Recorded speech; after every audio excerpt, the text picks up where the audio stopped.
नमस्कार दोस्तों, स्वागत है आपका आज के मुख्य समाचार में, जिसमें फटाफट से ले चलते हैं आपको सभी सुर्खियों की तरफ। लेकिन उससे पहले दोस्तों, अगर आप भी देश में बढ़ती महंगाई के लिए भाजपा को जिम्मेदार मानते हैं तो वीडियो को लाइक करके अपना समर्थन जरूर दर्ज कराइए दोस्तों। और दोस्तों, सुर्खियों में आगे बढ़ने से पहले लाल बटन को दबा के चैनल को सब्सक्राइब कीजिए और घंटी बजाकर कमेंट में लिखिए जय हिंद। फटाफट से चलते हैं सुर्खियों की तरफ। राजस्थान बीजेपी में सियासी घमासान और मंच पर ही भिड़े पूर्व मंत्री और बीजेपी विधायक। भड़ाना एमएलए संजय शर्मा ने कहा कि आप मेरे बॉस नहीं। जी हाँ दोस्तों, राजस्थान विधानसभा चुनाव 2023 से पहले प्रदेश भाजपा नेताओं में सियासी घमासान जारी है। पूर्व मंत्री हेम सिंह भड़ाना और अलवर शहर विधायक संजय शर्मा के बीच खटपट का वीडियो सोशल मीडिया पर तेजी से वायरल हो रहा है। दोनों नेताओं के बीच तीखी नोकझोंक वाला ये वीडियो पिछले दिनों अलवर में आयोजित बीजेपी के जन हुक्का रैली का बताया जा रहा है। दोनों नेताओं के बीच मंच पर बोलने को लेकर विवाद हो गया। वसुंधरा सरकार में खाद्य एवं नागरिक आपूर्ति मंत्री रहे हेम सिंह भड़ाना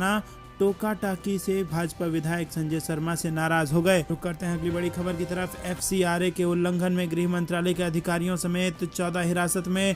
अमित शाह के निर्देश पर CBI ने तेज की कार्रवाई। जी हाँ दोस्तों, FCRA का उल्लंघन कर गैर सरकारी संगठनों को विदेशी चंदा हासिल करने में मदद करने वालों के खिलाफ बड़ी कार्रवाई करते हुए मंगलवार को CBI ने देश भर में 40 स्थानों पर छापे मारे और 14 लोगों को हिरासत में लिया। इनमें केंद्रीय गृह मंत्रालय के अधिकारी, NGO के प्रतिनिधि और बिचौलिए शामिल हैं। उच्च पदस्थ सूत्रों ने बताया कि गृह मंत्रालय को जानकारी मिली थी कि उसके विभाग के कुछ निचले स्तर के अधिकारियों के साथ साठगांठ कर बिचौलियों NGO का अवैध तरीके से FCRA लाइसेंस हासिल करने या उनके नवीकरण में मदद कर रहे हैं। मंत्रालय ने गृह मंत्री अमित शाह को भी इस पूरे घटनाक्रम से अवगत कराया। सूत्रों ने बताया कि शाह ने इस मामले में शामिल लोगों के खिलाफ सख्त से सख्त कार्रवाई सुनिश्चित करने के निर्देश दिए हैं। इसके बाद मंत्रालय की तरफ से CBI में शिकायत दर्ज कराई गई थी। दोस्तों, रुक करते हैं अगली बड़ी खबर की तरफ। मिशन गुजरात एक्टिव हुए राहुल गांधी। हार्दिक पटेल से की बात, मंच से भी लिया हार्दिक पटेल का नाम। जी हाँ दोस्तों, गुजरात में इस साल के अंत तक विधानसभा चुनाव होने हैं। चुनावी साल में कांग्रेस भी एक्टिव मोड में आ गई है। पार्टी आदिवासी मतदाताओं को अपने पाले में करने के लिए जोर लगा रही है, तो वहीं गुटबाजी शीर्ष नेतृत्व के लिए बड़ी चुनौती बन गई है।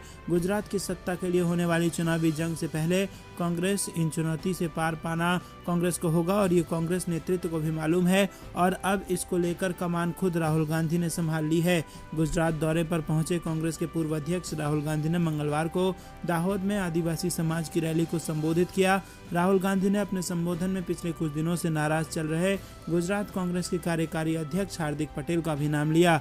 रैली को संबोधित करने के बाद राहुल गांधी जब मंच से नीचे उतरे, उन्होंने हार्दिक पटेल से बात भी की। राहुल गांधी और हार्दिक पटेल के बीच कुछ मिनट बातचीत हुई। राहुल गांधी ने रैली से पहले कांग्रेस नेताओं विधायकों के साथ बैठक भी की और इस बैठक में भी नरेश पटेल का मुद्दा उठा। कांग्रेस विधायकों ने यह मुद्दा उठाते हुए कहा कि जिस तरह पार्टी ने PK को लेकर स्टैंड साफ किया है, उसी तरह नरेश पटेल को लेकर भी अपना रुख साफ कर दे। रुख करते हैं अगली बड़ी खबर की तरफ। कमलनाथ का बयान, बोले सरकार शुरू से ही OBC आरक्षण के खिलाफ थी, लेकिन हम सड़क से सदन तक लड़ेंगे OBC की लड़ाई। जी हाँ दोस्तों, पंचायत चुनाव में OBC आरक्षण को लेकर सुप्रीम कोर्ट के फैसले के बाद शिवराज सरकार चारों तरफ से घिरती हुई नजर आ रही है। भले ही CM शिवराज सिंह चौहान ने सुप्रीम कोर्ट के फैसले पर पिटीशन दायर करने की बात कही हो, लेकिन कांग्रेस ने इसे सरकार की लापरवाही बताया है। और इसी के साथ आपको बता दें कि पूर्व CM व नेता प्रतिपक्ष कमलनाथ ने इस फैसले के बाद अपना रुख स्पष्ट करते हुए एक के बाद एक ट्वीट किए और कमलनाथ ने लिखा कि मध्य प्रदेश में पंचायत चुनाव व नगरीय निकाय चुनाव नहीं होना चाहिए। इसको लेकर हम OBC वर्ग के साथ हैं, हम चुप नहीं बैठेंगे और आज आए फैसले का अध्ययन करेंगे, विधि विशेषज्ञों से चर्चा करेंगे और इसको लेकर हम सड़क से लेकर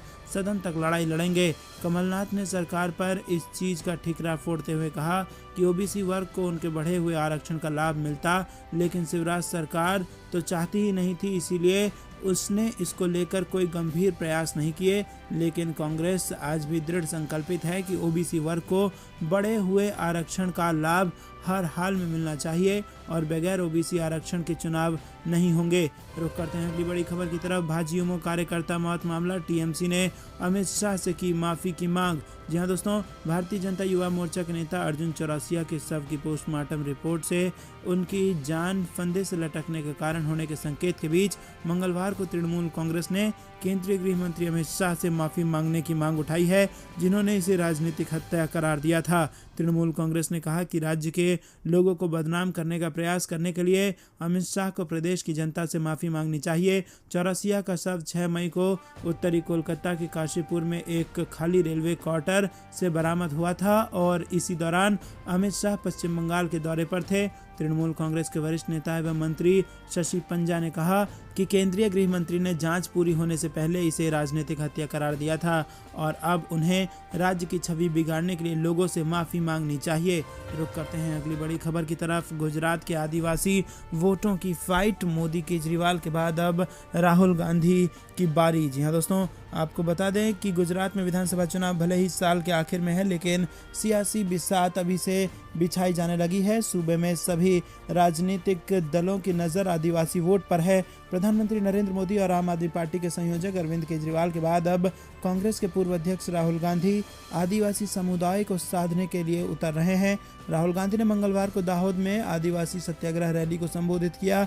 एक दिवसीय दौरे पर गुजरात पहुंचे राहुल गांधी दाहोद में आदिवासी सत्याग्रह रैली को संबोधित करने के साथ साथ पार्टी नेताओं से मुलाकात करेंगे।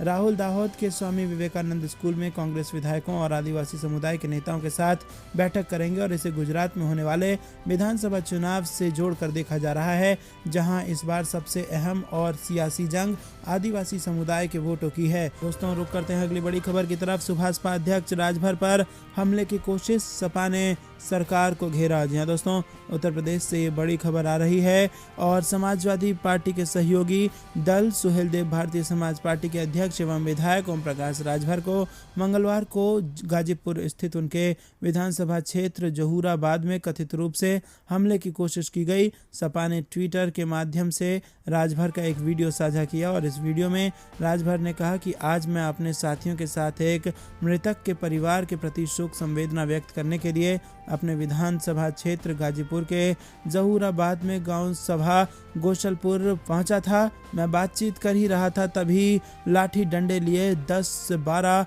लोग गाली गलौज करते हुए मारपीट करने के लिए तैयार हो गए। प्रदेश के पूर्व कैबिनेट मंत्री राजभर ने इसी वीडियो में कहा कि समर्थकों के बीच बचाव करने और सुरक्षा कर्मियों के सहयोग से उन्हें वहां से बचा कर निकाला गया। दोस्तों, रुक करते हैं अगली बड़ी खबर की तरफ। CAA को पारित किए हुए 2 साल हो गए, लेकिन आज तक नहीं बने नियम, अधीर रंजन चौधरी ने सरकार को घेरा। जी दोस्तों, कांग्रेस नेता अधीर रंजन चौधरी ने नागरिकता संशोधन कानून को लेकर केंद्र सरकार पर हमला बोला। उन्होंने कहा कि नागरिकता कानून को पारित हुए 2 साल हो गए मगर आज तक नियम नहीं बने। सरकार कोविड का बहाना दे रही है। सदन में जब चर्चा हुई थी, हमने कहा था किसी पीड़ित को शरण ना देना हमारी संस्कृति में नहीं है।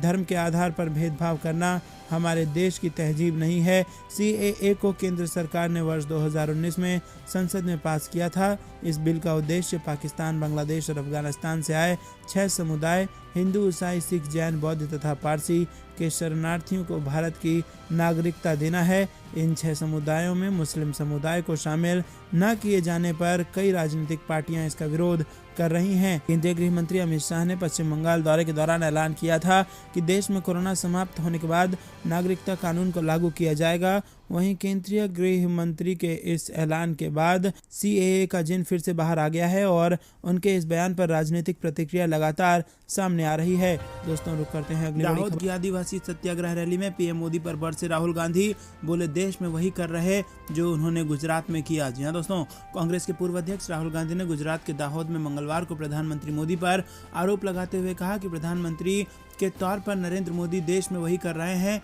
जो उन्होंने एक मुख्यमंत्री के तौर पर गुजरात में किया। उन्होंने कहा कि ये पता ही नहीं चल रहा है कि वो अमीरों के लिए एक अलग भारत बना रहे हैं और गरीबों के लिए अलग। राहुल गांधी ने अपने आरोप में कहा कि देश के संसाधनों पर सबसे पहला हक गरीबों का है, लेकिन उन संसाधनों को कुछ अमीर लोगों को दे दिया जा रहा है। उन्होंने कहा कि मुझे विश्वास है कि विधानसभा चुनाव के बाद गुजरात में कांग्रेस सरकार बन जाएगी। वहीं दोस्तों, गुजरात के दाहोद में आदिवासी सत्याग्रह रैली के दौरान दौरान कांग्रेस के पूर्व अध्यक्ष राहुल गांधी ने नोटबंदी, जीएसटी, कोरोना महामारी और मनरेगा के मुद्दे पर केंद्र की मोदी सरकार पर कई आरोप लगाए। उन्होंने मनरेगा के मुद्दे पर प्रधानमंत्री नरेंद्र मोदी पर आरोप लगाते हुए कहा कि पीएम मोदी ने लोकसभा में मनरेगा का मजाक उड़ाया। पीएम मोदी ने लोकसभा में अपने भाषण में कहा कि मैं इसे रद्द करना चाहता हूं, लेकिन नहीं करूंगा क्योंकि देश को याद रहेगा कि कांग्रेस ने क्या किया। राहुल गांधी ने कहा कि लेकिन आज अगर मनरेगा नहीं होता तो आपको पता है कि देश का क्या होता। आदिवासी सत्याग्रह रैली को संबोधित करते हुए कांग्रेस के पूर्व अध्यक्ष राहुल गांधी ने कहा कि ये महज एक जनसभा नहीं बल्कि एक सत्याग्रह की शुरुआत है। उन्होंने कहा कि 2014 में नरेंद्र मोदी प्रधानमंत्री बने। उन्होंने कहा कि गुजरात में उन्होंने जो काम शुरू किया वो आज भारत में हो रहा है।